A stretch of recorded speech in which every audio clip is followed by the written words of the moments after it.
Many people would sooner die than think. In fact, they do so. Bertrand Russell.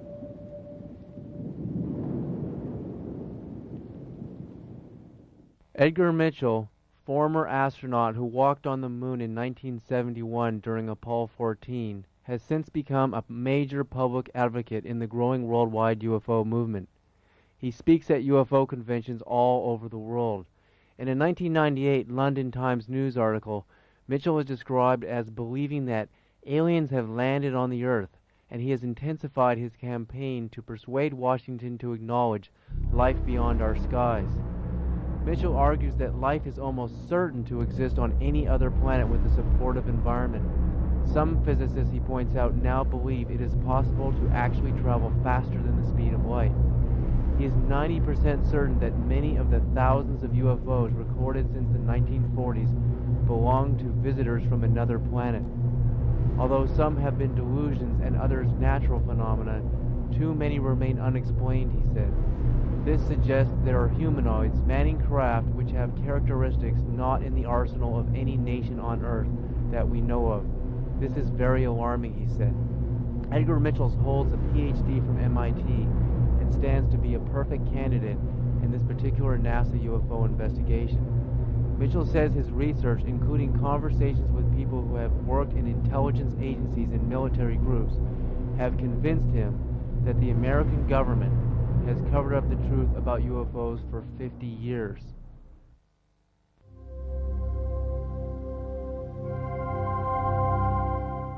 I thought if I sent Edgar Mitchell the tether footage from STS-75 that he could clearly see that we were looking at the largest UFOs ever captured on film.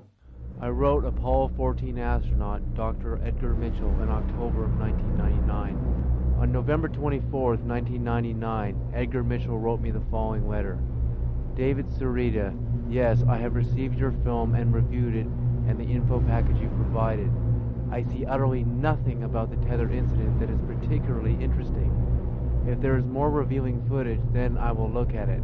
However, I have looked at many feet of space film and have yet to see only one that has anything worth looking into regarding UFO appearances. Signed, Edgar Mitchell. I could not accept the idea that such a great proponent of UFOs was so adamantly against the suggestion that these giant circles passing behind the tethered satellite were UFOs. He was shrugging off the most astounding piece of video ever witnessed of UFOs in the history of the space program. I couldn't believe it. Dr. Mitchell, who was an MIT PhD, could not even acknowledge that the discs were clearly going behind the 12-mile length of the tether. He couldn't even see that very simple fact. I think just about any moron can tell the difference between when a disc is going behind this piece of wood and when it's going in front of it. That's in front, that is behind. This is not in front, this is behind. And that's exactly how they appear. Why couldn't Edgar Mitchell see this point? I decided to try to argue the points with Mitchell more precisely. He wrote me back almost immediately. David, at first glance they are just particles, perhaps outgassed. I do not know. But I certainly would look for a more prosaic explanation than UFOs. If you have a better film, I will look at it, but I am not very optimistic that they are anything exotic. Signed, Edgar Mitchell. Edgar Mitchell wrote to me that he thought the objects were just particles, perhaps outgassed from the space shuttle. How does a particle appear to be visible from over 77 miles away? We're looking, the cameras on the space shuttle are at least 77 miles away and drifting past 100 miles. How do you see just little particles of dust floating by that appear as perfect giant circles with notches cut out of the side, clearly passing behind the tether, pulsing with very sophisticated wave patterns? How do particles behave like this? Maybe I have to relearn and reinvestigate particle theory to understand some of these ideas, these ridiculous ideas that some of these scientists are coming up with.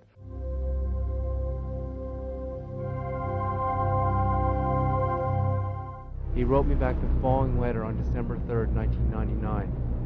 David Sarita, I remain open-minded, but I saw nothing on the tape you sent that had sharply defined edges in the vicinity of or passing behind the tether. Also in the footage of the tether, the commentator on the spacecraft is making a running commentary, where really anything of significance in space around the tether at that time, don't you think they would have been saying something about it? If they were as big as you say, they would have been visible to the naked eye and surely reported, not ignored as seems to be the case. You comment about no infrared images. Of course not. If nothing is there, how could there be an infrared image? Signed, Edgar Mitchell.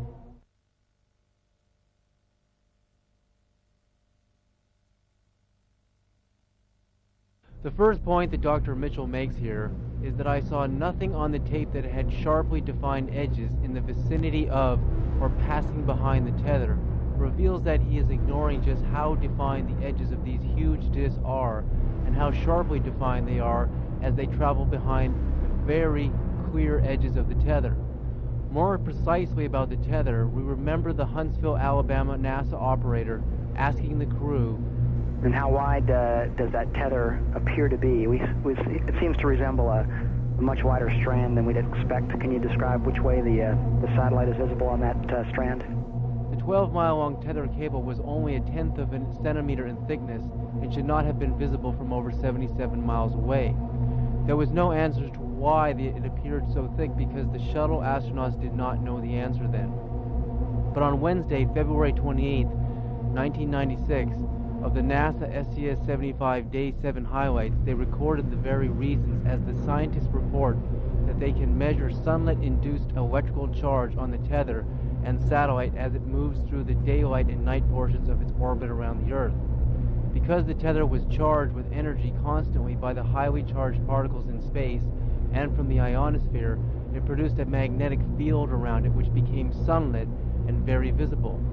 But also the report revealed that nitrogen gas from the satellite had been emptied and the gas would have become ionized, which could have produced a neon tube-like effect. This all explained precisely why the tether appeared so thick from so far away. It had nothing to do with the glare or out-of-focus theories. Claude is trying to do a quick, good job here adjusting the cameras. Copy that. Satellite now 100 nautical miles.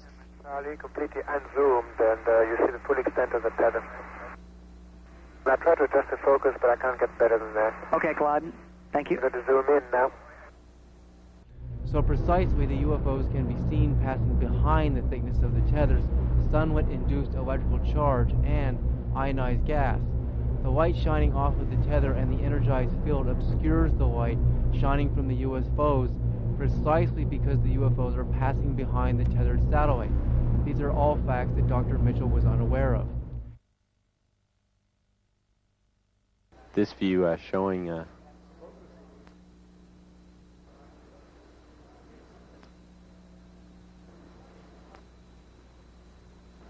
the satellite. Dr. Mitchell was obviously not considering the NASA astronauts talking about the UFOs on alternate Department of Defense encrypted radio channels, probably because they did not have them during his own Apollo 14 mission to the moon. During long pauses between words, we might assume that the astronauts and NASA control operators are talking on Department of Defense secure channels encrypted to prevent anyone from tapping into their conversations about classified information, such as unidentified flying objects. When Dr. Mitchell finished by saying, "You comment on no infrared image," of course not. If nothing is there, how could there be an infrared image? Dr. Mitchell was obviously completely unaware of how objects that are vibrating with electromagnetic energy higher in frequency than the human eye can see, such as the near ultraviolet range of light, can actually exist but be undetectable in the visible and infrared ranges of light. Perhaps such observations required advanced ideas in quantum physics that he was not prepared to accept at the time.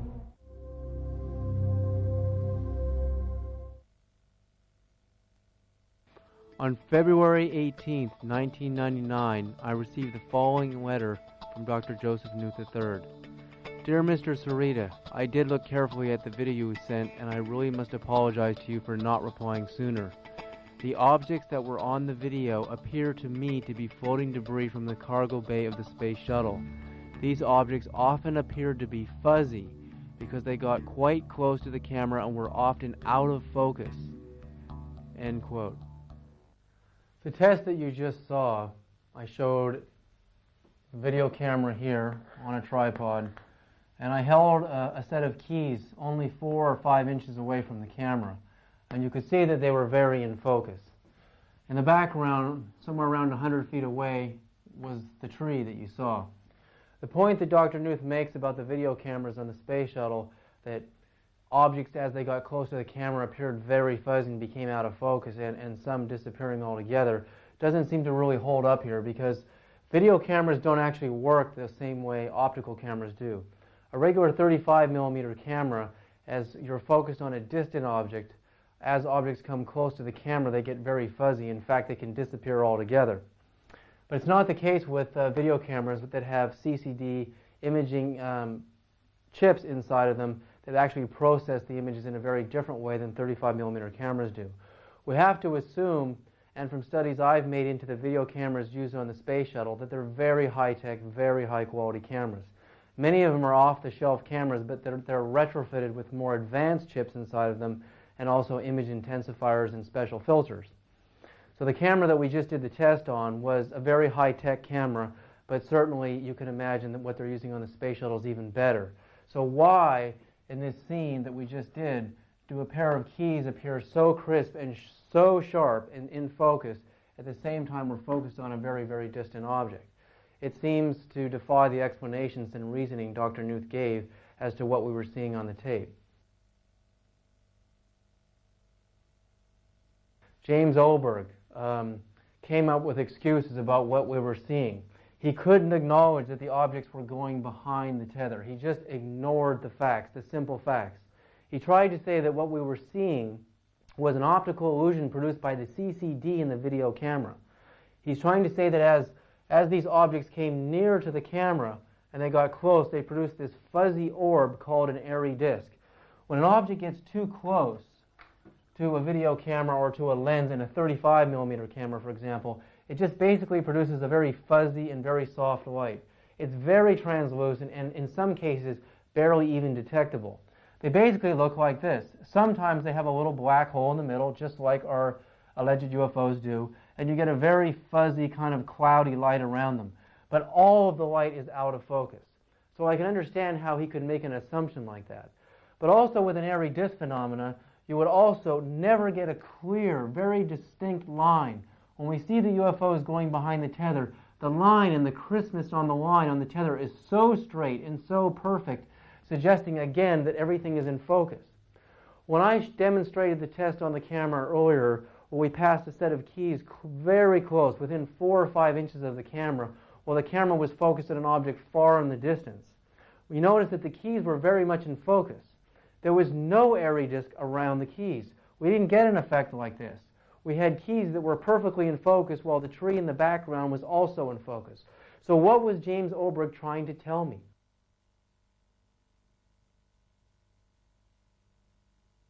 In the year 2000, I did a lot of investigations with different scientists all over the world. I got contacted by an astronomer, actually the head astronomer of the Canberra Observatory in Australia, Claire Williams. She had already seen the tether footage. She'd already seen the STS-75 tether footage. She didn't have a very good copy of it, and we got into a furious debate about airy disks. She felt that what we were seeing on the tape in the tether were just airy disks. Airy disks are when you have like a star or a pinpoint light source, and the camera lens goes way out of focus. It produces something very similar to the UFOs that we've seen on the tape. You see a very soft black hole in the middle and a very translucent disk around the pinpoint light source. So what happens is the light becomes so diffused in the lens because it's so out of focus that we get this phenomena called airy disks. And when many people would look at this, they would say, oh, that looks a lot like the UFOs we've seen on the tape. And I understand how Claire Williams came to these conclusions. But there's no way that an airy disk could appear to pass behind. And remember, in the tether incident, we had the tether, which is over 77 to 100 miles away, and we saw the disc going behind it. They were not going in front of it. Once the camera lens is completely out of focus on a light source, all the light is out of focus. So you would have there's no way you would get a sharp line on the tether and then you'd get an airy disc separate from it. And if the two fused together, you would just get a lot of blurry light. When we did the test earlier with the video camera similar to the quality they're using on the space shuttle, in fact the cameras on the space shuttle are much better quality than the camera we did this test on. We held a pair of keys only 4 or 5 inches in front of the camera, while the camera was focused on a tree 100 or 200 feet away. Both were in perfect focus. That's because the depth of field of the actual camera, if this is the camera here, the video camera here, and the light is coming into it, what is known as depth of field is when a lens focuses on an object. Say we focus on this CD right here, this compact disc right here. Basically, once we're in focus on this object on a regular camera, from that point on, you have something called depth of field. Meaning, if you focus on this point, as objects get further and further behind it, depending on the aperture of the lens of the camera, a smaller aperture gives you greater depth of field. Objects start to fall out of focus as they get further and further away. The same thing happens when you're focused with a regular camera on something far away, like the tether. The tether was 77 miles away and drifting into 100, and then something came close to the camera, very close. It would actually just appear as a very soft blur of light, which is what an airy disk is. Depending on how bright the object was, you might get a little bit of a brighter disk. But again, these disks, and you'll see some footage of them from the space shuttle of what real airy disks look like, they're very distorted, very, very out of focus. You don't get details when a camera goes that far out of focus. Now, the video camera is very different than a normal camera. The video camera doesn't have a film plane. It has sensors called CCDs. The CCDs in modern video cameras, such as those used on the space shuttle in the 1990s, are very similar to the cameras that we did the test on, with the pair of keys and the tree in the background. With CCDs, as objects come close to the lens, while the camera is focused on a distant object, you get phenomenal depth of field, meaning the object coming close to the camera, in this case the keys were only 4 inches away from the camera, were perfectly in focus. At the same time, the tree was also in focus. So you could not possibly get an airy disk with a camera like this. You would have to turn all of the camera's light out of focus to get an airy disk. And in this case, we know the tether was in focus, and therefore anything coming near the camera should produce a very crisp image. So Clara Williams' theory in regards to airy disks didn't make sense to me. Across the Atlantic Ocean over Africa. The image we are seeing now shows what are true airy disks. This happens because the light reflecting off of a number of very bright objects is totally out of focus. The shuttle's cameras here are way out of focus, so we notice that we cannot make any distinctions about what we are seeing with clear features. But if we watch very closely, we can see that the space shuttle's video camera is going further and further out of focus very quickly, precisely as a large, brightly glowing object, which is pulsing, traveling on a 45-degree plane from left to top right and out of frame. Could the camera operator have intentionally moved the camera out of focus to avoid capturing this unidentified flying object as it flew by at close range to the shuttle during a live NASA broadcast? We can barely identify this amazing object so similar to the disc-shaped UFOs seen during the tether incident. In the test demonstrated, the only case this can happen using the shuttle's video cameras is when the camera lens is put far out of focus. When the video camera lens is in focus on a distant object, such as the tethered satellite 77 to 100 miles away, objects coming near the camera lens do not go out of focus.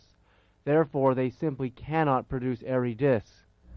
Also, more precisely, an airy disk cannot appear to pass behind an object 77 to 100 miles away, such as the tethered satellite, or any distance away, because they only appear when the lens is far out of focus. And when the lens is out of focus, we cannot make any distinctions about what we are seeing. Also, when you consider the number of things that look like this, in this case we have a CD, a compact disc, we all know what these are now. They look very similar, but they're not the same thing. A tire also has a hole in the middle, and it's wheel-shaped. UFOs are classically disc-shaped. This is what they normally look like. So because things look similar, we can't make the mistake of assuming that they're all the same thing because they look like they're the same thing. So anyway, in this debate, Clara Williams absolutely would not concede that what we were seeing were UFOs. But she did admit to me that she's mystified by this subject because she herself has actually seen UFOs.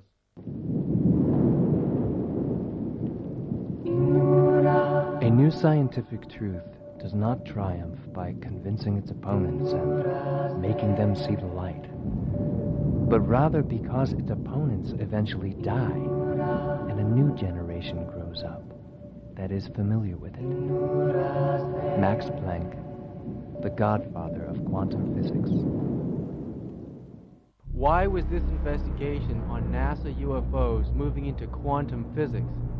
Because without some basic understanding of magnetism, gravity, and light integrated into quantum ideas, the next observations about the UFOs would be impossible to comprehend.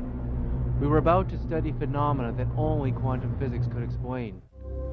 On the night of January the 10th, 2000, a giant new theory in quantum physics exploded into my mind with crystal clarity. The theory would prove that gravity is gradient in frequencies that eventually, at higher frequencies, would go far beyond light speed, and that those higher frequencies of gravity would conquer the vast diameter of our own galaxy, 100,000 light years, in 1 second and then in 0 time. Eventually, the theory would show how the highest frequencies of gravity could conquer the distance of the entire universe in 0 time. Thus, gravity at this highest frequency would be the only force that is truly beyond space and time.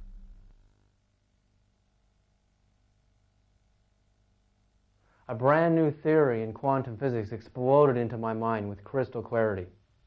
The theory would prove that eventually electromagnetism and gravity waves would go far beyond the speed of light, eventually conquering the vast distances of space in 0 time. It seemed like an impossible theory.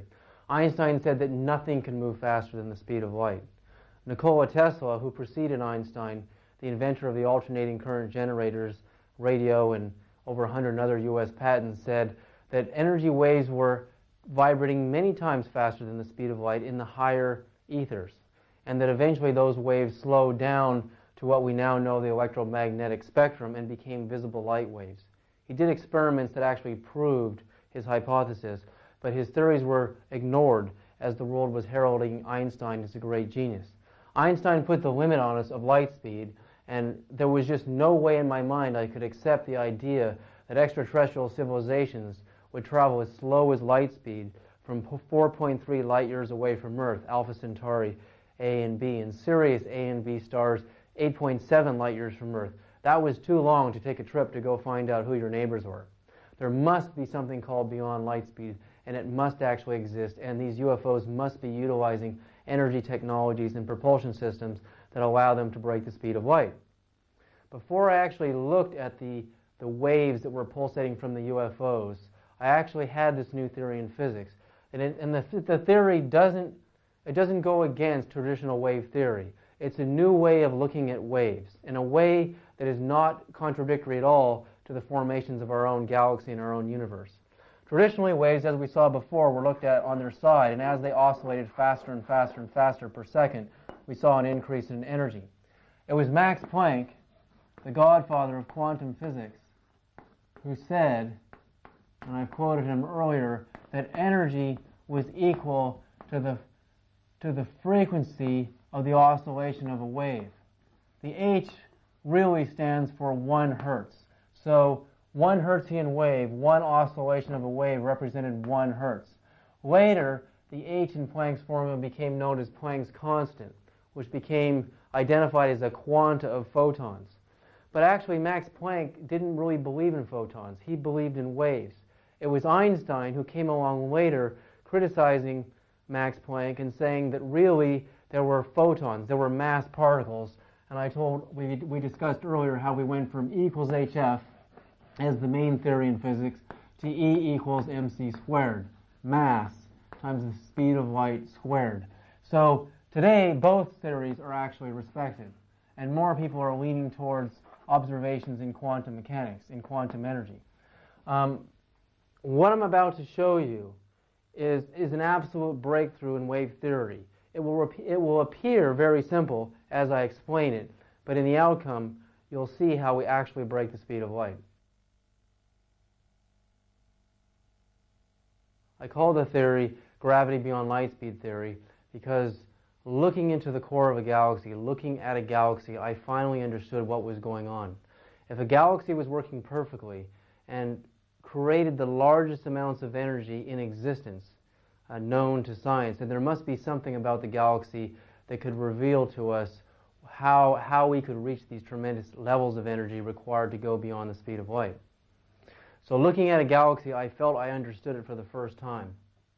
So what I did is I built what's called a galaxy clock. I'm not actually creating a galaxy, I'm creating the energy that actually created the galaxy itself, and I'm going to show you how that all works and how that relates to going beyond the speed of light.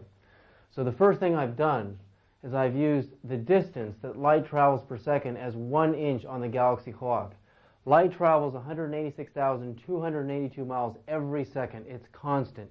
It never changes. It doesn't slow down and then speed up. So because that's a constant, I can use that as a mark on my clock. So every second on each of these wheels spiraling further and further inwards, the galaxy makes in 1 second, each wheel goes one distance of the speed of light. So this distance from here to here is equal to here. So we're going to actually see the movement of electromagnetism, which is what light is, as it moves through these concentric wheels in the galaxy clock. This line here represents gravity, force, space, and time, which is actually the distance between the center of my clock and the outermost wheel in a much greater distance. And that actually represents a force called gravity that we'll actually see growing as we move through the clock. So what I'm going to do now is, as I've already counted 12 points on the galaxy clock, I'm going to connect all of the relative lines into each concentric wheel, and you're going to start to see what's actually happening in the clock. We're going to see that second number 1, this happened. We went from this line to this line. We don't really see much change yet. In the second, connecting each line, we can start to see a little bit of a curvature happening in the second line. And the third second, we can see the clock is starting to curve. Space and time is actually starting to curve. The oscillations per second are starting to increase as we move closer to the center of the clock, as we move through time. The 4th second, we can really see things starting to change now. The 5th second,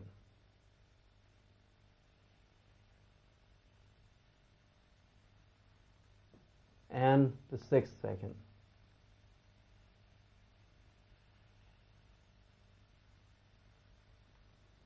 So far, in 6 seconds on the galaxy clock, we've made a half an oscillation in the innermost wheel, and we've made a very insignificant amount of oscillations in the outermost wheel. So as electromagnetism starts to spiral inwards on each concentric wheel, as we move inwards, we can see an increase in the oscillations of the waves. One oscillation of a wave would represent 1 hertz, or 1 hertz in the formula of Max Planck. Energy is equal to the frequency of the oscillation of a wave. So we're seeing an increase in the oscillations of waves. Therefore, we should see an increase in energy, because as wave oscillates more times per second, we'll actually see energy increasing according to Planck's formula. We saw the same thing happening in the electromagnetic spectrum. The faster waves oscillated per second, the more energy they produced. We're going to learn how that energy is produced in a moment, but let's go another 6 counts on the galaxy clock. The 7th second.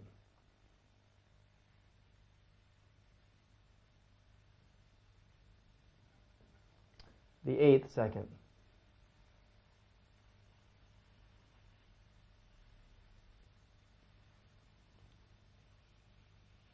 At the 8-second point, we're actually going almost 2 times the speed of light, according to my theory. We've touched the gravity, force, space, and time line here, and in the same second we've crossed the speed of light twice. The distance that light travels per second is this distance, but we've gone through 2 of them in 1 second. So at this point in the galaxy clock, I detect that there's so much energy present that photons, mass, are starting to accelerate beyond the speed of light. So here we've gone 2 times the speed of light. The 8th second.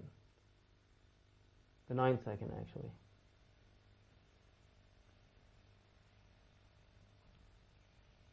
Here we've touched the wheel, and we've gone just a little bit past 2 times the speed of light. The 10th second.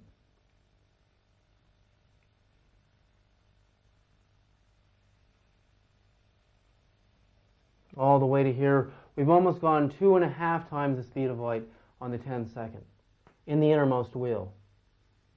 The 11th second.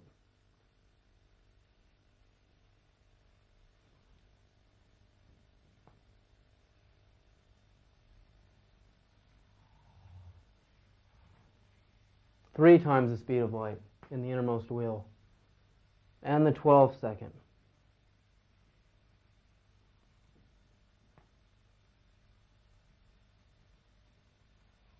All the way to 12.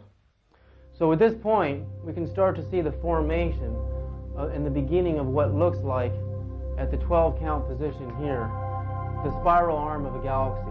We can actually see the beginnings of the creation of our own galaxy. Our own galaxy is created by this principle. By this theory, I'm actually showing what is actually happening in our galaxy, how energy is moving, and how creation is happening. The oscillations per second here are 1. 1 oscillation per second here, and not even, if we reached here on the outermost wheel, we would be at 1/4 of an oscillation in the outermost wheel. So the theory is demonstrating that as electromagnetic energy, light, starts to spiral inwards on smaller and smaller orbits, we see an increase in the oscillations per second, and therefore an increase in energy. And as energy increases, it starts to affect particles. It starts to affect mass. Just as Dr. Earl Van Landingham said that 18 MeV protons could allow spacecraft to do 1/10 the speed of light, so as energy increases, as electromagnetic energy increases, as the oscillations increase, when that energy, when mass comes in contact with that energy, it starts to accelerate. But again, Einstein's law prohibits that solid mass can go beyond light speed. But there's another phenomena happening in the galaxy clock. As the frequency of energy increases, so does the frequency of mass. And as mass increases in frequency, in essence it becomes lighter. It becomes less and less mass. So actually we're taking Einstein's theory in reverse. He's actually correct. Mass cannot attain the speed of light. But if mass becomes less mass, in other words, as its frequency is raised, mass is reducing. Mass is becoming lighter and lighter and lighter. And if mass can become lighter and lighter and lighter as it attains higher frequency, then mass can actually accelerate towards the speed of light. And in a moment, we're going to build phase 2 on the galaxy clock. We're going to start from here and go another 12 points and see what happens next.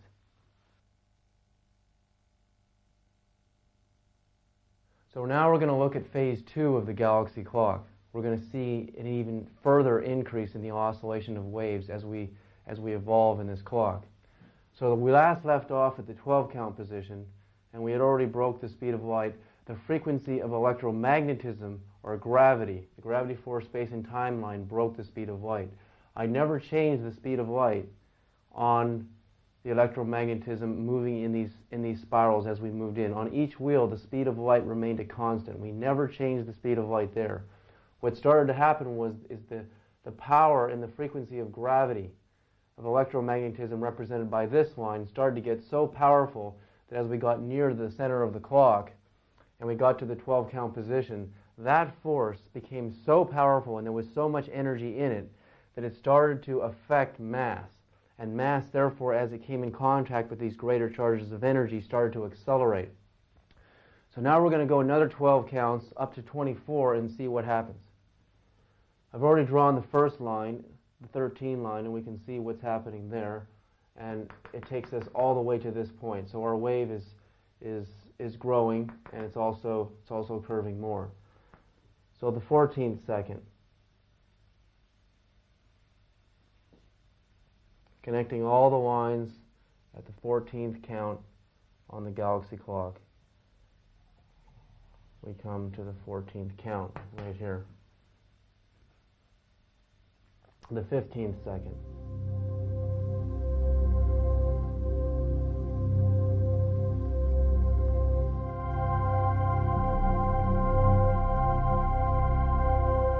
All the way to the 15th position.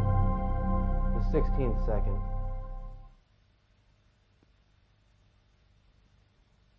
Connecting each point on the galaxy clock on each wheel at the 16 count position. We're starting to see what's happening. The 17th count. Connecting each point on each wheel at the 17th count position. We come to here. The 18th count.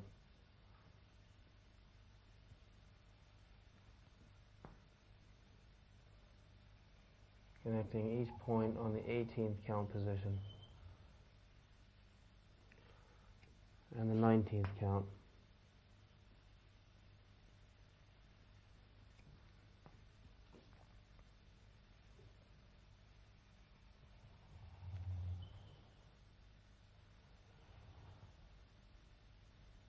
At this point here, we're at least 6 times the speed of light, because in the same second, while electromagnetism is following the speed of light on the waves, the electromagnetic or gravity force space and time line in the same second is jumping from this point all the way to here. And that represents 1, 2, 3, 4, 5, 6 times the speed of light. So it's incredible what's starting to happen here. We're starting to see the acceleration of mass going far beyond the speed of light.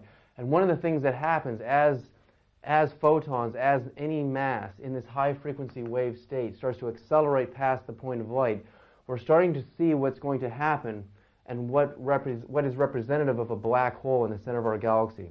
I'll explain that in a minute as we finish the clock. The 20th second.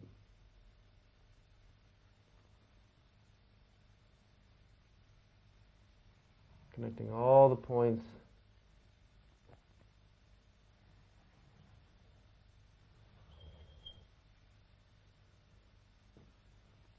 The 21st second.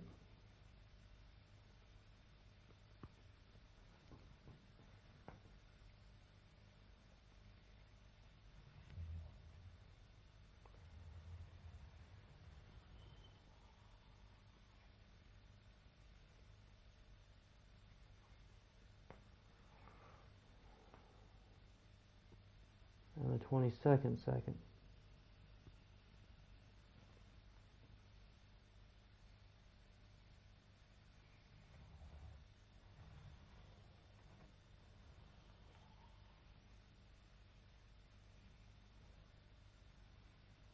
And the 23rd second. We're coming down to the last seconds on the clock. And the 24th.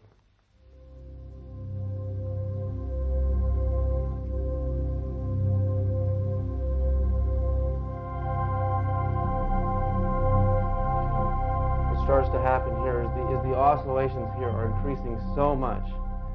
Again, as we look at this galaxy clock, we are seeing the creation of our own galaxy. We can look now for a moment at what the core and what a galaxy actually looks like, and we can see the same phenomena happening. The same creation is actually happening. So what's actually happening is if we take this spiral into an eternally smaller and smaller and smaller orbit, what starts to happen is the oscillations per second of the wave increase so dramatically as we get into smaller and smaller micro-orbits that basically go into the millions, the billions, and the trillions, and all the way to a Google. A number that is so high that as the oscillations get smaller and smaller and smaller, there's actually no end to how small we can go, because we can go into the micro-universe. And as we go into the micro-universe, the oscillations of the wave become so high that the frequency of gravity, the energy in the vortex, the gravity force space and time line is showing us that as it's curving and as it's oscillating faster and faster and faster, that mass, as it comes in contact with this force, starts to accelerate. Photons go from a lower frequency wave state into a higher frequency wave state.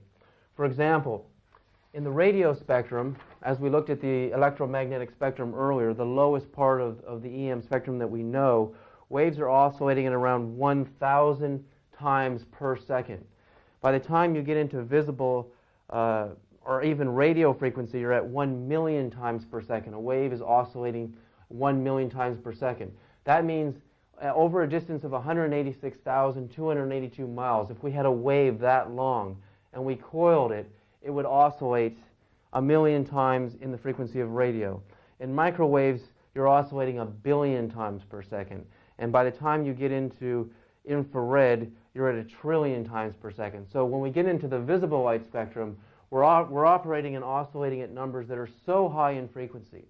So what's happening as this frequency increases is, again, the force of gravity becomes so strong that any mass that becomes in contact with that frequency, photons or even solid mass, the frequency of that mass becomes so high that the mass becomes, in essence, lighter. In other words, it doesn't have that sort of feeling of weight to it, the feeling of mass. So it starts to accelerate. So this is starting to tell us what's happening in a black hole in the center of our galaxy. If we look at a black hole, first of all, it appears black. And most scientists think that it's just a tremendous force of gravity in the center of the black hole. And they're right. But what this theory shows is there's something else happening in a black hole. We're seeing oscillations per second going so fast, and that matter, mass, photons, are actually starting to come in contact with this field.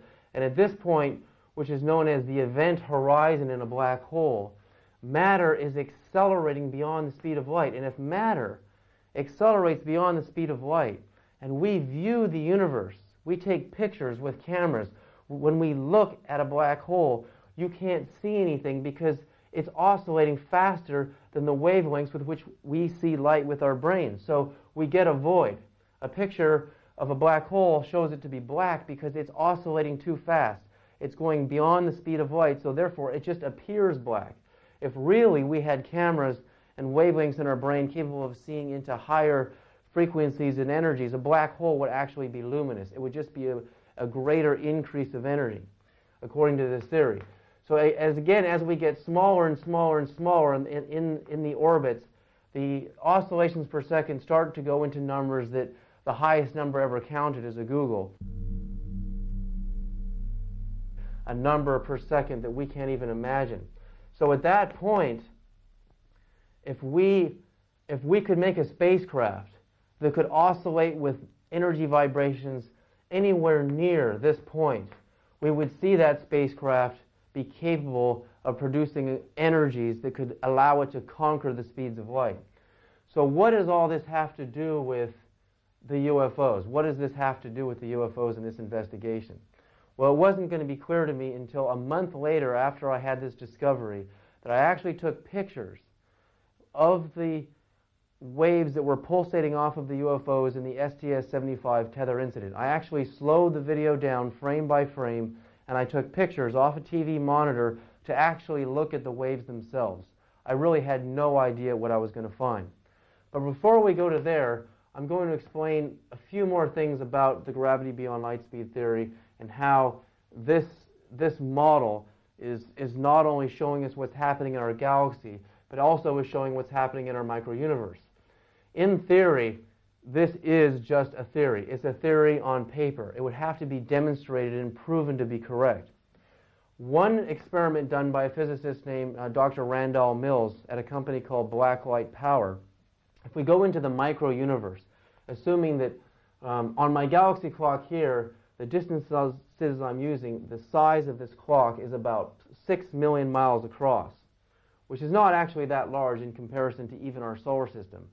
If this was Earth here and the Sun is 93 million miles away, we can see if this is 6 million miles, it's not that big of an amount of space to be having these orbits moving through.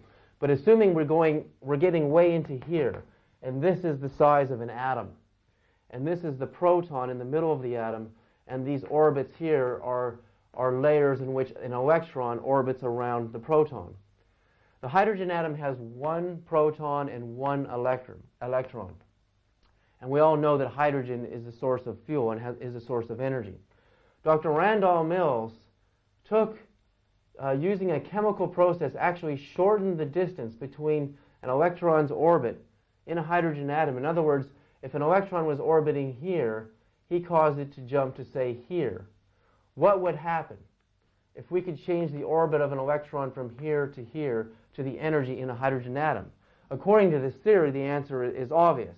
If the electron jumped from here to here, you would see an increase in the frequency of the oscillation of the electron around the proton. Here, if we go into an innermost wheel, if we move into a closer wheel to the center of the proton, you would see an increase in the oscillation of the electron around the proton, and therefore an increase of energy. Well, in Randall Mills' experiments, once he shortened the distance between the electron's orbit around the proton, that's exactly what happened. The hydrogen atoms started to produce more energy in the form of actual heat and in the form of actual energy waves. Although Randall Mills doesn't have this same explanation, when I applied his experiment to the galaxy clock, I saw that it fit in perfectly. So even on a micro level, in the micro universe, we can see the same thing happening. An increase in oscillations represents an increase in energy. So now I'm going to explain a little bit about going into this process of how electromagnetism increases as oscillations in electric fields increase. We're going to look at a little bit of a different diagram.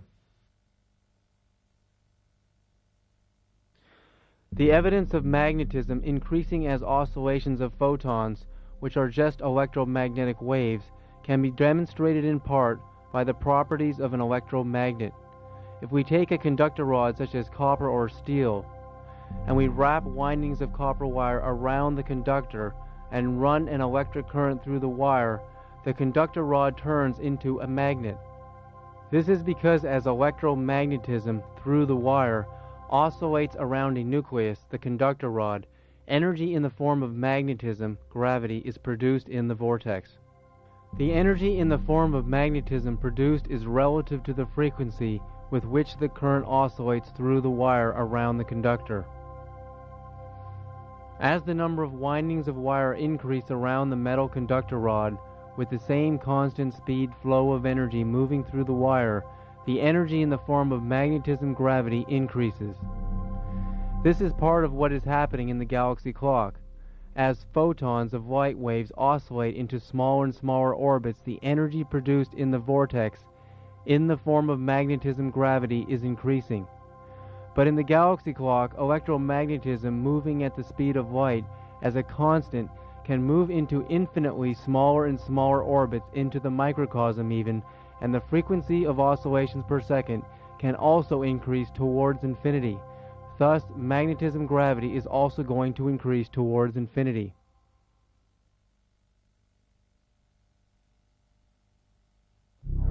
Mesmerized by the amazing pulsing waves from the STS-75 tether incident UFOs, I decided to take a look at the waves frame by frame. I felt they might reveal the propulsion system of these giant UFOs. I once asked Dr. Glenn Seaborg, who shared the Nobel Prize with Macmillan for the discovery of plutonium, former chair of the Atomic Energy Commission under Presidents Kennedy, Johnson, and Nixon, authorizing all of the nuclear weapons testing at the Nevada test site, about anti-gravity generators being developed by alternative energy developers. He answered me and said, if anyone could build a gravity generator, they would have an energy source far beyond nuclear fusion, and I don't believe anyone is doing anything like that yet.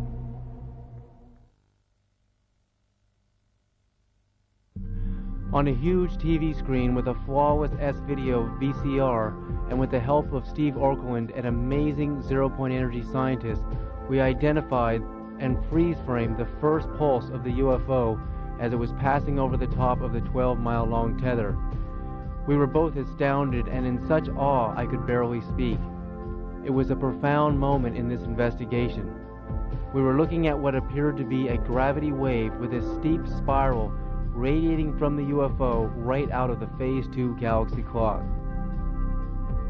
It was the clear signature of a powerful gravity wave that was clearly bending light into the shape of the incredible magnitude of the wave. The wave radiated right out of the black hole in the center of the UFO, and we could see clearly that by the extreme steepness of the wave coming out of the black hole, that the hole was the point where gravity produced in the UFO's propulsion system was faster than light, and because our eyes and cameras could not produce a signal that fast, it appeared black as the mystery that beckoned me with the knowing that the UFOs were capable of utilizing such high-frequency gravity waves that they could conquer the speed of light and visit us from another star system.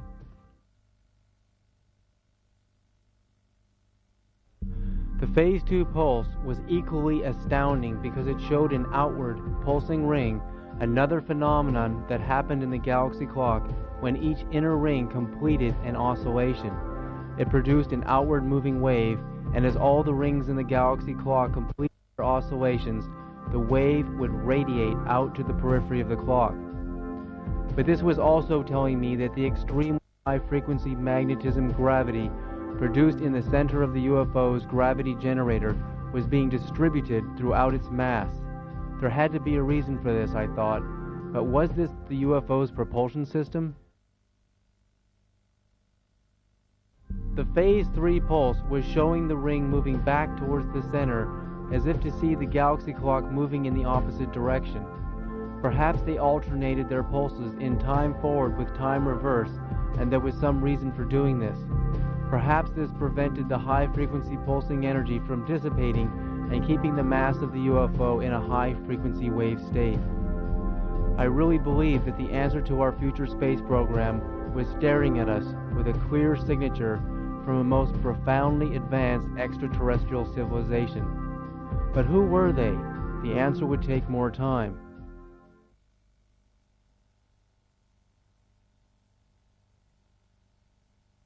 I sent the photographs of the three-phase pulse to Dr. Knuth and wrote the following letter on January 22, 2000. Dear Dr. Knuth, I just wanted to see if you received the photos from the NASA video I sent you. Also, have you seen the videotape yet? What do you think of the pulsing waves of light and their particular formations? Dr. Knuth wrote me back the following letter on February 22, 2000. Dear Mr. Sarita, yes, I received your photographs and they are indeed quite peculiar. However, at least in the photographs, I have seen nothing that could not be explained as floating debris illuminated through sharp shadows in the shuttle bay. Maybe the videotape shows different things. I will try to see the tape soon. Signed, Joe Knuth.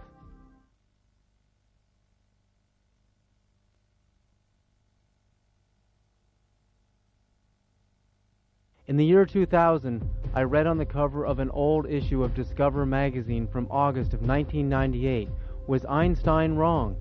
News broke that a professor at the University of California at Berkeley, Dr. Raymond Chow, had caused photons to do 1.7 times the speed of light.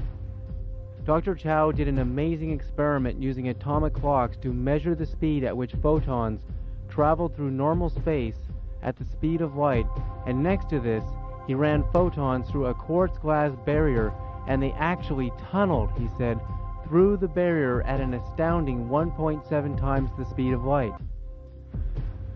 When I read the words tunneling photons, I applied them to my galaxy clock, and the answer as to why the photons passed through the quartz glass faster than photons that didn't was so obvious.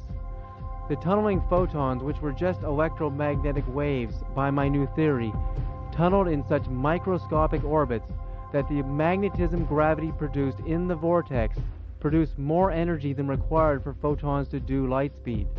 When the magnetism gravity signal got too powerful, the photons increased in energy frequency, thus they became even more energized and lighter than they already are, and they broke the speed of light. The implications towards understanding this are astounding.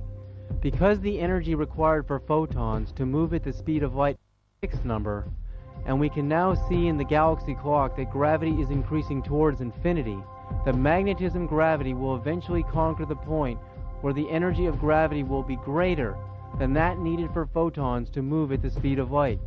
At this point, where oscillations of waves per second are so high, the energy gravity produced in the vortex will cause photons to move faster than the speed of light.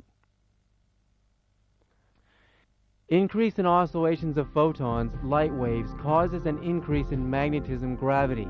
At the center of a galaxy is a black hole, where the oscillations of electromagnetism per second grow towards the infinity of a black hole's smaller and smaller orbiting photons and the electromagnetic waves.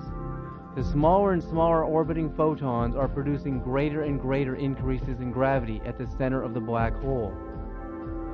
When any mass comes in contact with higher and higher frequency magnetism gravity, it becomes lighter and lighter and easily glides towards the speed of light and far beyond. By this new theory, a black hole's event horizon is the point where photons and mass become so light and with such highly quantized electromagnetic energy, they glide faster than the speed of light.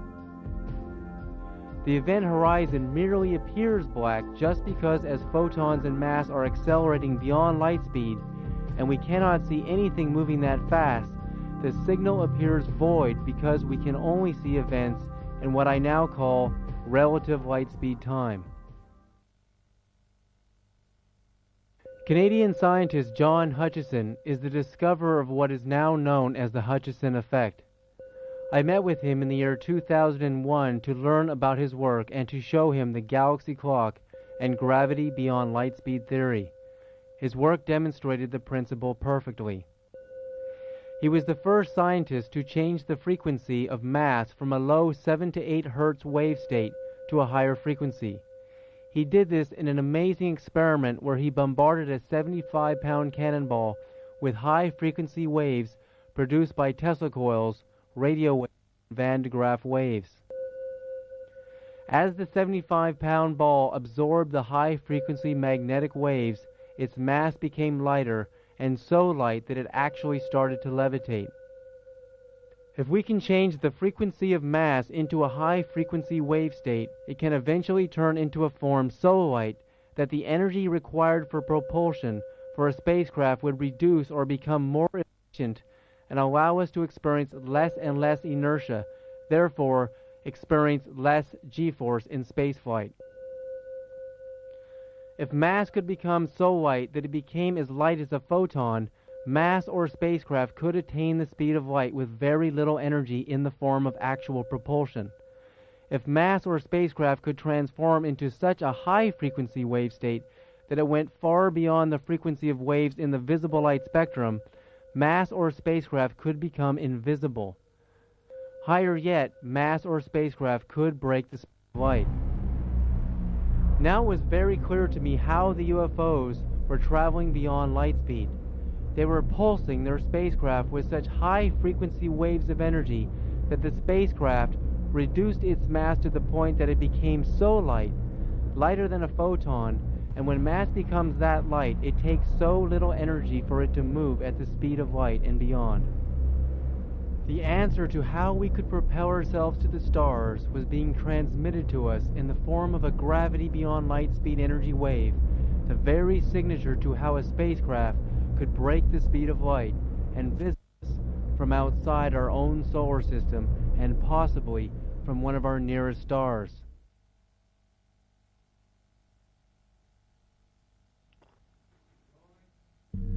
In 1996, just after the STS-75 tethering, NASA opened the Breakthrough Propulsion Physics Lab, a new project at NASA designed to look at advanced concepts in space energy and propulsion, even beyond light speed theories. Was it a coincidence? In 1998, Dr. Franklin Chang Diaz, an American physicist who heads the NASA Advanced Space Propulsion Lab near Houston, Texas, an astronaut on board the space shuttle STS-75 tether incident mission, suddenly developed a new type of propulsion rocket drive system for NASA. Dr. Franklin Chang Diaz had invented a revolutionary type of rocket engine that utilizes high-energy, pulsed electromagnetic waves called the Variable Specific Impulse Magnetoplasma Rocket. The key words were pulsed and electromagnetic waves. Did Dr. Franklin Chang Diaz see something on STS-75, the same UFOs we are seeing on the video today?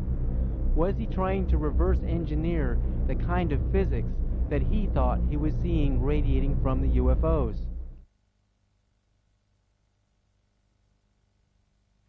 You're about to see what we call the interdimensional shift sequence. It's an amazing sequence because it shows something actually moving from one dimension into another. A UFO that appears to just suddenly come from nowhere, as if from another dimension. But now we have a little bit of an idea of what that actually means. You're going to see the curvature of the Earth down here, and you're going to see a lot of lightning flashes on the ground here. And then you're going to see a brightly glowing object kind of moving very slowly into frame here, and then it kind of just stops around here. And there'll be a lot of what appear to be, again, what NASA will try to tell us are shooting stars or meteorites streaking by, some of them actually leaving the Earth. You're going to see things coming straight in and disappearing into the clouds. It's really a powerful scene. But watch up here. At about this point in the screen, keep your eyes focused there, because all of a sudden, out of the black void of space, above the Earth, a disk with the familiar shape just suddenly, out of nowhere, just appears.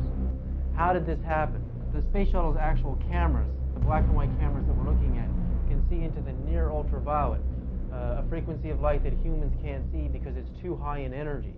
We know that if the UFO is actually mass vibrating at a high frequency wave state, all the UFO has to do is go into a higher level of energy, and it can simply suddenly disappear. But in reverse, if the UFO were actually already in a higher frequency than the cameras could detect, somewhere up in the far ultraviolet or the X-ray or gamma ray spectrum, all it has to do is slow its energy down to that equal to the energy levels of the near ultraviolet or the visible light, and suddenly the UFO would appear. I remember in 1968 when I saw the first and only daylight UFO I'd ever seen. For over half an hour I watched with hundreds of people in amazement in Berkeley, California in 1968, looking up into the sky, and we watched this disk, this incredibly visible metallic disk, just hover there, and all of a sudden blinking out and disappearing in a matter of a second. It didn't accelerate and go somewhere else, it actually just disappeared. So essentially the UFO I saw in 1968 did the same thing, but in reverse of what you're seeing here. This UFO is doing the opposite. It's slowing down in energy and suddenly just appears in our dimension, and all of a sudden it just kind of drifts by, and you'll see a lot of other exciting things in this part of the video.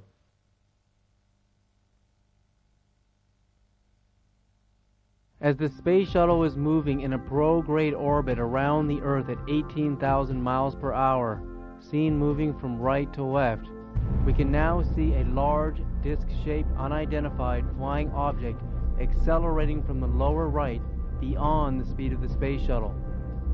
Now the object slows down and appears to be hovering, an illusion caused as it flies at the same speed as the shuttle, as if following it, an impossible feat for a natural object.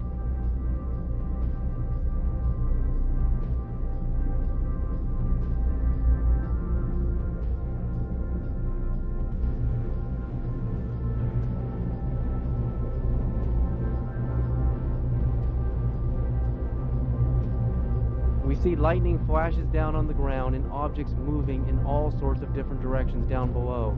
And now an object streaks by at amazing speed, far faster than the speed of any meteorite or shooting star or known manned spacecraft.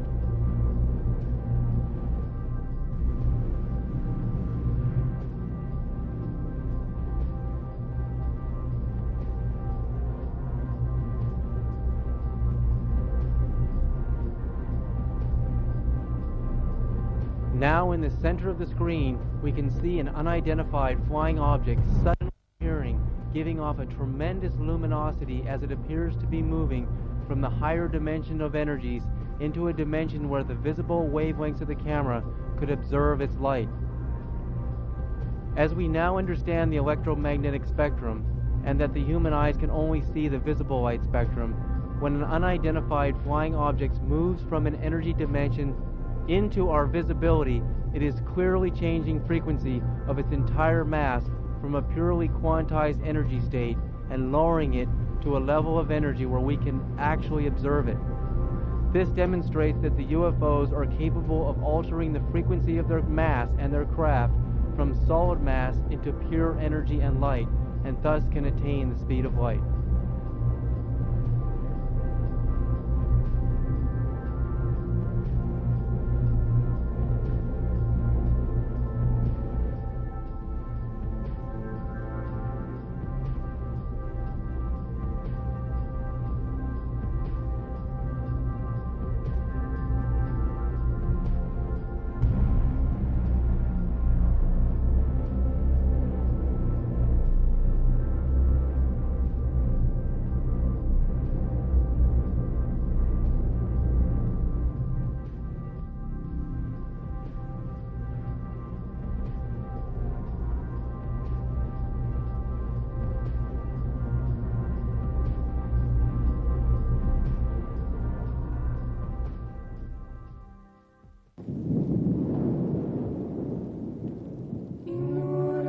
It is dangerous to be right when the government is wrong. Voltaire.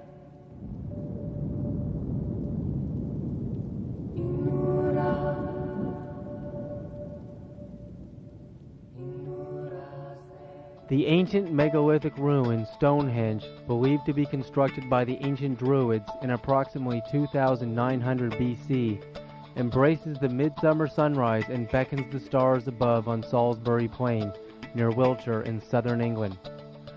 Many astronomers believed it was an ancient clock to the sun, moon, and the stars, with precise alignment patterns that continue to mystify scientists today. Was our ancient past about to reveal a mystery so great that it would wait until we realized that our very own future was inside of our past? Across from Stonehenge in a farmer's field in 1996, the same year as the NASA STS-75 tether incident, a crop circle appeared with the identical message of the gravity wave pulsating from the UFO. It was a crop circle with the nearly exact same degree of a spiraling wave curvature, even with the hole in the center, just as the NASA STS-75 pulsing UFO revealed. Were intelligent beings trying to send us a message so clear and with such regularity that it was intended for us to decode? Was the message the secret to their propulsion systems and a gravity generator energy source capable of solving our environmental energy pollution crisis? In 1938, a Chinese and Tibetan team of archaeologists, led by Chinese professor Chai Pu-Te from the University of Beijing, discovered an astounding burial site high in the mountains of Bayan Kara Ula on the border of Tibet and China. The Chinese-Tibetan team found a gravesite containing the skeletal remains of what appeared to be tiny people with large bulbous heads. The team found that the cave area is still inhabited by two tribes that have some of the same physical attributes. They are frail in their bodies and stand between 3'6" and 4'7", with an average height of 4'2". The two tribes are known today as the Hans and the Zopas. But then the research team found evidence of an extraterrestrial origin. They found a series of large stone, round discs in the burial caves. The discs were round, had a square notch cut out of the side, with a hole in the middle, and a spiraling groove of ancient written characters spiraling out from the center that would be later translated by a Chinese scientist named Dr. Sum Nui in 1962. In 1965, 716 more grooved Dropa stone discs were discovered in the same burial caves. The researchers were told by the local tribespeople that the stone discs marked an event that happened some 12,000 years ago. When we compare this amazing NASA UFO photo to the Dropa stone discs, we can see an astounding perfect match. We can see a disc-shaped UFO, a black hole in the center, the square notch cut out of the side, and a spiraling wave radiating out from the center of the disc to the rim, all identical to the 12,000-year-old Dropa stones. Could this be the very signature, that an ancient civilization wanted us to see? Could these ancient peoples of China and Tibet have recorded an event 12,000 years ago describing UFOs right down to a magnetic, pulsing wave of energy? In the early 1960s, Professor Tsum Nui broke the code of the characters written in the tiny writing of the spiraling groove of the Dropa stone. Eventually, the translation of the disc was published. The translation revealed that some 12,000 years ago, a spacecraft from another planet had crash-landed in the local mountains. A deep rumbling shook the ground, frightening the animals and the local people. They saw a glowing ball of light shaped like a disc, streaking across the sky, which crash-landed into the forest. The hunters were afraid. When the hunters found the disc-shaped craft, they described it as shiny, with an opening in the side of it, hence the square notches, and they saw something moving inside. The story further reveals that the Dropa stones were ancient artistic stone carvings depicting the crash-landed spacecraft. The similarity to the modern NASA UFOs was astounding. Could this be a signature to tell us just whom our modern-day visitors are? Carved on the wall of the caves was a drawing that showed a pictograph of the rising sun, the moon, unidentifiable stars, and the earth, all joined together by lines of pea-sized dots, possibly indicating the origin of the star people who had crash-landed on the earth 12,000 years ago. But what if the dots could tell us what star system the aliens came from? In 1947, after viewing a Dropa stone disk, English scientist Dr. Carl Robin Evans learned that the Zopa tribe's language. He later learned from Lurgan Law, the religious guardian of the Zopa people, the history of the Zopa people's origins. He was told that they originally came to Earth from a planet in the star system of Sirius about 20,000 years ago. Now, if we could assume that the NASA UFOs, by their amazing identical signature to the Dropa stones, the disc shape, the black hole in the center, and the spiraling groove, the square notch cut out of the side, were from the very same place, the star system of Sirius, we might know just whom our modern-day visitors are. Could beings from Sirius be visiting Earth today? The Zopa religious leader told Dr. Carl Robin Evans that there was a periodicity to their Sirian ancestors' visits to Earth. From different sources, we have 10,000 BC from Dr. Tsum Nui to 18,000 BC to the year 1014 AD. Considering the periodicity to the Sirian visits to Earth, could NASA astronauts and Earth have been visited by the same beings back in 1996? The similarities are too astounding to ignore, and they will get even deeper as the star Sirius shines 8.7 light years away from Earth. I would then be led to read Robert Temple, a British astronomer's book, The Sirius Mystery.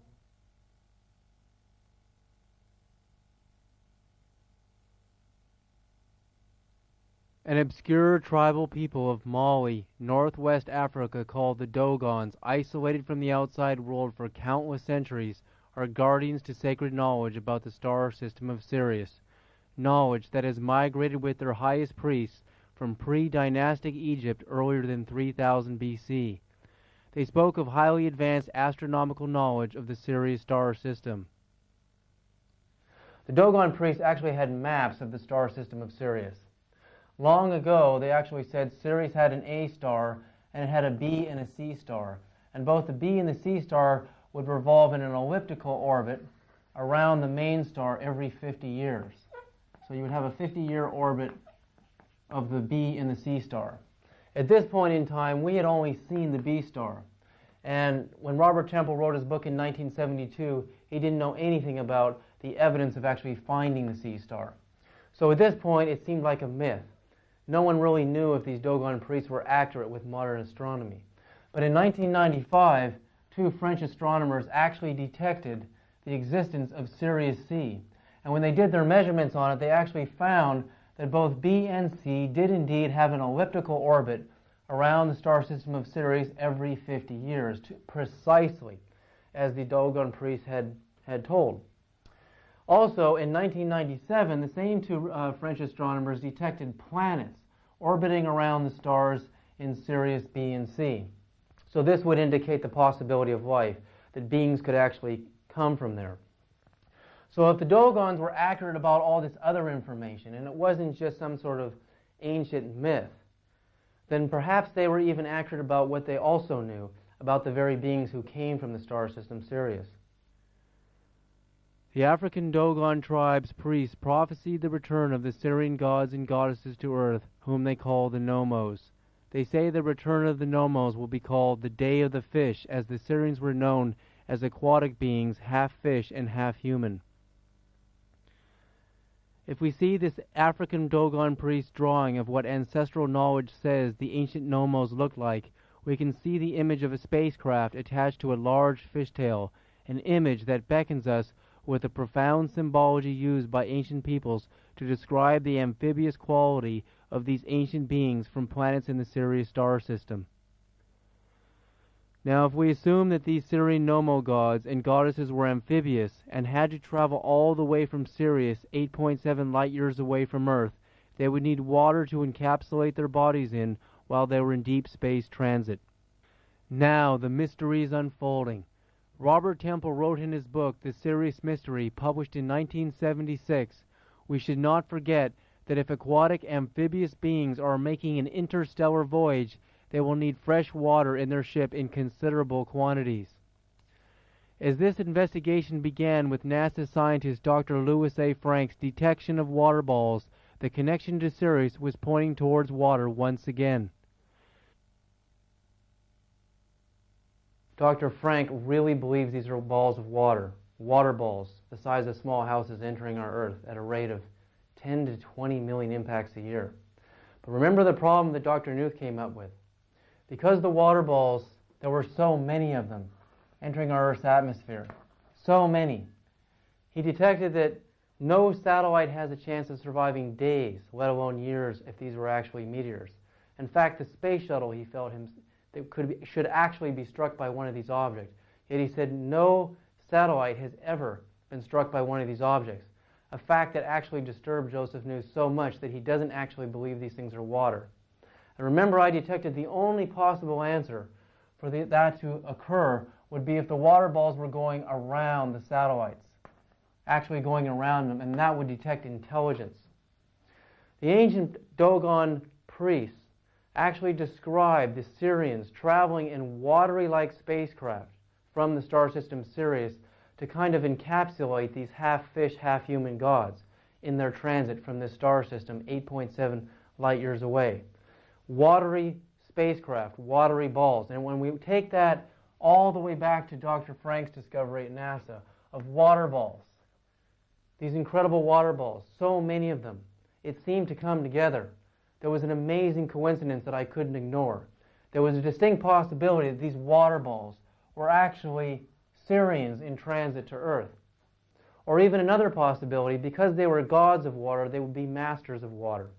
And perhaps some of these water balls were actually their craft, but others may have actually literally been balls of water being dropped on our Earth to help heal our ozone layer. Because as I explained earlier, water eventually breaks down into hydrogen and oxygen under intense solar radiation, and therefore with the oxygen would eventually transmutate into O3, which is ozone. So could ancient Syrian gods be actually helping us heal our ozone layer?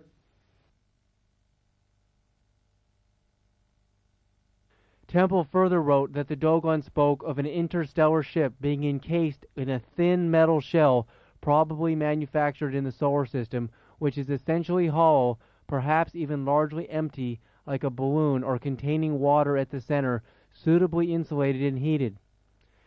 Temple was inadvertently describing Dr. Louis A. Frank's discovery of the mysterious water balls, which were so high in energy they evaded detection on infrared satellites, probably because they were encased with a radiant barrier, Temple's thin metal shell, to protect them from the intense radiation from the sun and other cosmic rays. But Dr. Frank made his first discovery in 1985, unpublished at the time, and Temple wrote and published his book, The Sirius Mystery, in 1976, 9 years earlier. In fact, he never even wrote about or learned of Dr. Frank's water comet mystery. We should not forget the Dogon priests say the Nomos will return, and when they do, it will be called the Day of the Fish. The first indication of their return, say the Dogon, will be that a new star will appear in the sky, the star of the 10th moon. Could the new stars of the 10th moon be the same as the enormous 2 to 3 mile wide UFO seen on the NASA STS-75 mission in 1996? The Dogon priests also say that the elements which are at the moment retracted inside the body will re-emerge. Then the Nomos will re-emerge. Then the Nomos will land on the earth again in their ark, the landing craft. From this ark will emerge the mythical ancestors, namely the very same personalities who figure in all the myths. So there will presumably be political implications to their arrival. After their return, this group of Nomos will rule from the waters as they are masters of water.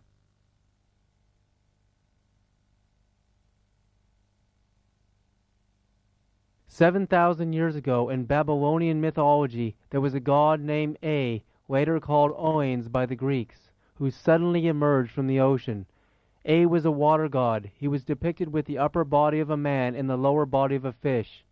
According to ancient peoples, he taught architecture, math, astronomy, and early sciences to help humankind come out of the dark ages and enter civilization. Oannes' fish-tailed feminine counterpart, the moon goddess Atargates, was the earliest mermaid deity. She was the predecessor of the Greek love goddess Aphrodite, and water was their primordial element.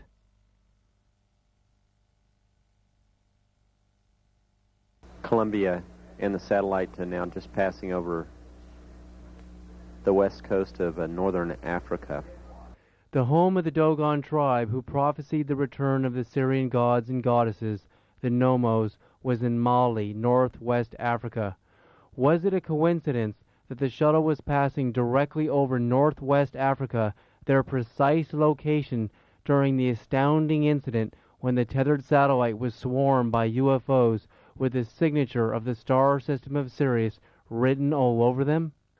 But as the Dogon priests were keepers of this ancient knowledge from pre-dynastic Egypt around 3000 BC, and the shuttle would be passing directly over Egypt within a few moments, it appeared as yet another coincidence beyond reason. We had to look at what the Egyptians knew about the star system of Sirius.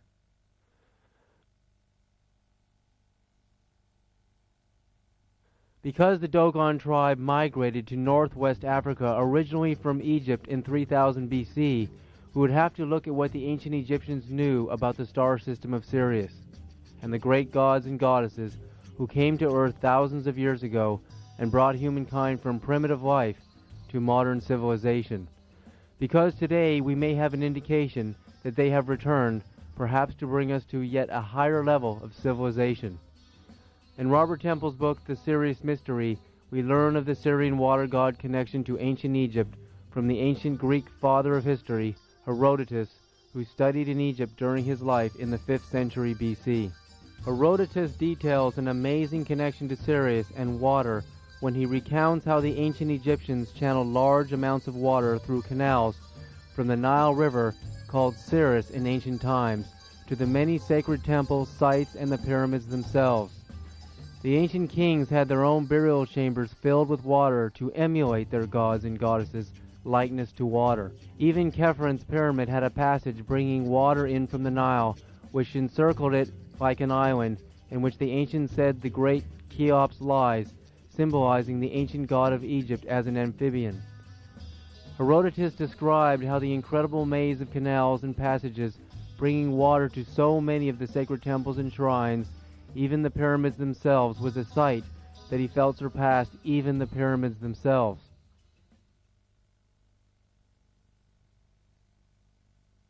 The great Egyptian goddess Isis, the wife of the chief of the Egyptian god Osiris, symbolized as the all-seeing eye, was herself also symbolized as an all-seeing eye with a throne.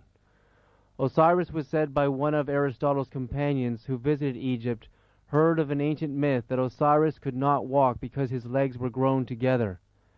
Does this tell us once again that he too was an amphibian from the star system of Sirius? Known to the ancient Egyptians as the star system Sirius herself, Isis tells that, "I am she who goes out to the dog star."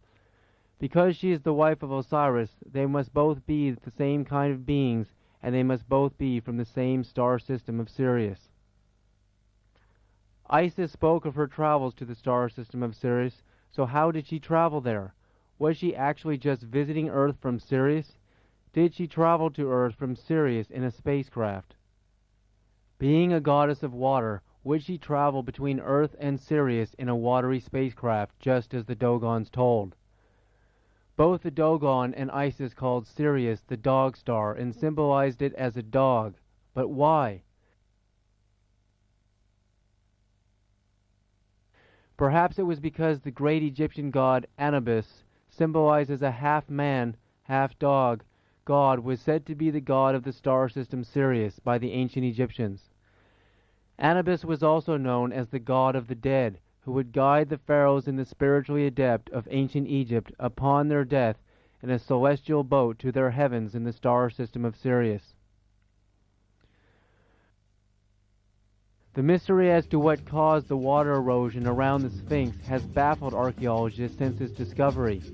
The water erosion markings were much too high on the Sphinx to suggest that the Nile River had ever flooded that high. But Herodotus' accounts of channeling water to fill small lakes that encompass the shrines of their Syrian gods and goddesses. Could the ancient Egyptians have built these giant water receptacles to make a place to stay for their half-human, half-amphibian gods and goddesses as they would visit them from the star system of Sirius? The mystery of the Sphinx revealed itself to Robert Temple as a half-dog, half-human, instead of the half-human, half-lion pervading theory.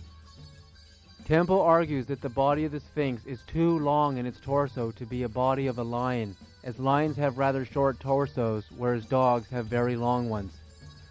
So Temple felt that the body of the Sphinx was a dog, as an emulation of the Syrian god Anubis, symbolizing what the Dogon tribe called the dog star Sirius. But once again, Temple extracts from the Greek historian Herodotus that the body of the Sphinx was originally lying in a man-made lake surrounded by water, explaining the mystery as to why the Sphinx was so eroded by water at such a high level. This also demonstrated that Anubis was a god of the waters. As the great gods of Sirius living in Egypt were masters of water and presumably knew how to manipulate the waters, could they send and direct balls of water from deep space and bring rain in large quantities, and transform the arid deserts into a thriving oasis with rich agriculture? It was written that Egypt in ancient times had a rich and thriving agriculture. Could these ancient masters of water have turned a desert into an oasis because they had such power over the waters? We are reminded of the many great miracles of mastery over water, when Moses had God part the Red Sea, when God caused the great flood in the time of Noah and warned him of the flood well in advance of its arrival. Could this be because Noah's God had mastery over water and he knew the flood was coming because God just had to send huge amounts of water in from deep space and have it rain down on the earth for 40 days and 40 nights? We are also reminded of the many miracles of Jesus Christ, where he walked on the water and turned the sea into wine, and he commanded the sea to a calm when his disciples feared that the severest ocean storm would claim their lives, once again showing mastery over water. Robert Temple also wrote in his book, The Sirius Mystery, that the Dogons actually believed that Jesus too was in Nomo from the star system of Sirius, and therefore a god who had mastery over the waters. The great masters of water could also direct and send giant balls of water down onto our Earth's atmosphere, guiding them around satellites and the shuttle to prevent collisions, and the water would eventually transform under solar radiation into hydrogen and oxygen, and the oxygen would transmutate into ozone, yet another benevolent act by the ancient goddesses and gods to help heal our failing ozone layer. Former science advisor to Walter Cronkite, Richard Hoagland, a profound space researcher, discovered that on May 27, 1999, NASA launched Space Shuttle mission number STS-96 at 6:50 a.m. Eastern Daylight Time, 3 years after the STS-75 tether incident, with the star system of Sirius at 33.33 degrees from the horizon at the launch site in Cape Canaveral, Florida. But why was Sirius at precisely 33.33 degrees during this launch, the highest symbol of enlightenment in Masonic wisdom? Because all of the founding fathers of the Constitution of the United States of America were highest degree Masons, and that the Washington monuments were all designed in the order of perfect architecture and masonry, this was no coincidence. Even the United States $1 bill, seen with the pyramid with an eye hovering above it, was a symbol used by the ancient Egyptians for their chief god, Osiris, the husband to Isis, the gods of the Sirius star system. Were the highest powers at NASA using symbology to tell the star system of Sirius that they had understood just who our visitors are, and that we have received their message, and we were sending a reply that said, yes, we understand who you are, and that you have returned?